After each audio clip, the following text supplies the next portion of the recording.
$23,000 կաշառքի ստացում ու $200,000 ապօրինի վարձատրության պահանջ։ Ազգային ժողովի պատգամավոր Հովիկ Աղազարյանի կասկածանքն է, որը հրապարակվել է Գլխավոր դատախազի միջնորդագրում։ Ըստ միջնորդագրի պատգամավորը խոշոր չափի կաշառքի դիմաց խոստացել է կազմակերպել 150-ից 200,000 մանր եղջերավորների արտահանումը Արաբական Միացյալ Էմիրություններ առանց կարանտինի։ Միջնորդագրում ներկայացված են ցուցմունքներ ու գաղտնի քննչական գործողություններից մանրամասներ։ Քրեական վայթով պարզվել է, որ ոստիկանության ավագ տեսուչ Սլավիկ Կարապետյանը աներոջ Աշոտիկ Կամավոսյանի խնդրանքով 2023 թվականին դիմել է իր մտերիմին Հովիկ Աղազարյանին դիմելու և $200-ից $300,000 դիմաց առանց համապատասխան փաստաթղթերի կամ կեղծ փաստաթղթերով գյուղատնտեսական կենդանիներ արտահանելու գործընթացը կազմակերպելու համար։ Ըստ ձեռքբերված տվյալների, պատգամավորն ընդունել է այդ առաջարկը նրանց հետ հանդիպման ընթացքում։ Միջնորդագրի համաձայն Աղազարյանը պահանջել է սկզբում $100,000, մյուս մասը գործարքից հետո տալու պայմանով։ Պարզվել է նաև, որ Աղազարյանը հանդիպումից հետո 4 անգամ զանգահարել է ՍԱՏՄ պաշտոնատար անձին։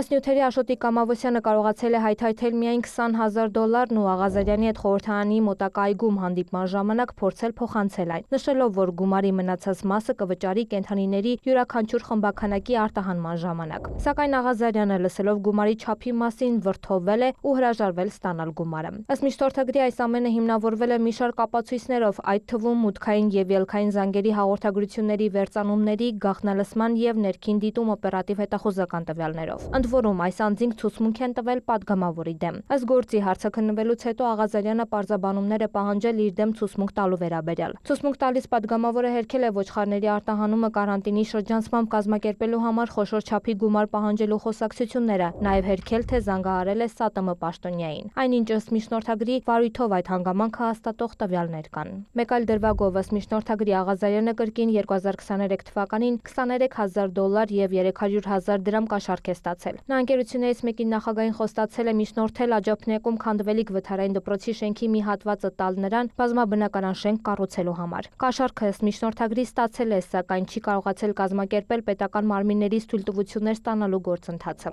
Ըստ գործի նյութերի Հովիկ Աղազարյանին տրված $23,000 մեջ ներառվել է նրա ընկերուհու համար $8,000-անոց բջջային հեռախոս և մատանի գնելու գումարը։ Գործարարը դրանք գնել և նվիրել է պատգամավորի ընկերուհուն, երբ նա բացակայել է երկրից։ Ու թեևս միջնորդագրի Աղազարյանը խոստումը չի կատարել, բայց և հրաժարվել է վերադարձնել խոշոր չափի կաշառքը։ Այս դրվագով ապացույցներից են լազերային սկավառակի զննությունները։ Ընկերության տնօրենը տեսաձայնագրություններում իր մտերիմներից մեկին պատմել է Աղազարյանի հետ պայմանավորվածություններն ու հողը չվերադարձնելու մասին խոսակցությունը։ Նշվում է նաև, որ ընկերության տնօրենը 2024 թվականի փետրվարին լքել է երկիրը և չի վերադարձել։ Հովիկ Աղազարյանի նկատմամբ քրեական հետապնդում հարուցելուն համաձայնություն տալու մասին միջնորդագիրը կքննարկվի Ազգային ժողովի մարտի 25-ի հերթական նիստում։